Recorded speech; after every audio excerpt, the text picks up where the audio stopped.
Hello everyone, welcome to our another mini blog. তো কেমন আছো তোমরা সবাই? তো সকাল সকাল ঘুম থেকে উঠে ফ্রেশ হয়ে খেয়ে নিয়েছিলাম একটা চটপটা ঠেকুয়া, দেন পড়তে বসে গিয়েছিলাম। আর এখন রেডি হয়ে বেরিয়ে পড়েছি কাকিদের বাড়ি যাওয়ার জন্য কিছু দরকারে। আর ওখানে কাজ মিটিয়ে বাড়ি ফেরার পথে দেখো বুনু আমাকে আবার একটা ছোট্ট ফুল ধরিয়ে দেয়। ওদের বাড়ি আসলে আমি কিছু না কিছু একটা ফুলও দেবেই। আর আজ জন্য তো আমাদের বাড়ি আসছে কৃত্তিকা সোনা এবং মাসিরা, এই কারণে তাড়াতাড়ি স্নান করে নিয়েছিলাম পুজো দেবো বলে।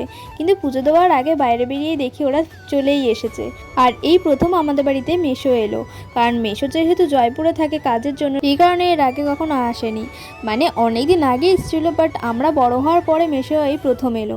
তো যাই হোক, তারপরে চলে গিয়েছিলাম পুজো দিতে। আর মাসিরা আজকে অনেক মিষ্টি নিয়ে এসেছিলো ঠাকুরের জন্য। যাই হোক, তারপর তাড়াতাড়ি পুজো কমপ্লিট করে আমি আর কৃত্তিকা বেরিয়েছিলাম একটু দোকানে। আর দোকান থেকে নিয়েছিলাম একটা স্প্রাইটের বোতল আর কিছু চকলেট।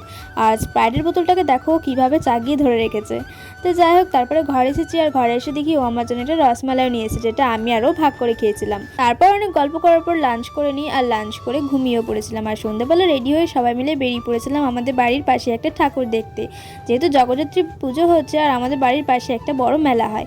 তো যাই হোক, ওখানে ঠাকুর দেখেছি এবং অনেক অনেক মজা করেছি, সেই সব অন্য মিনি ব্লগে দেখাবো।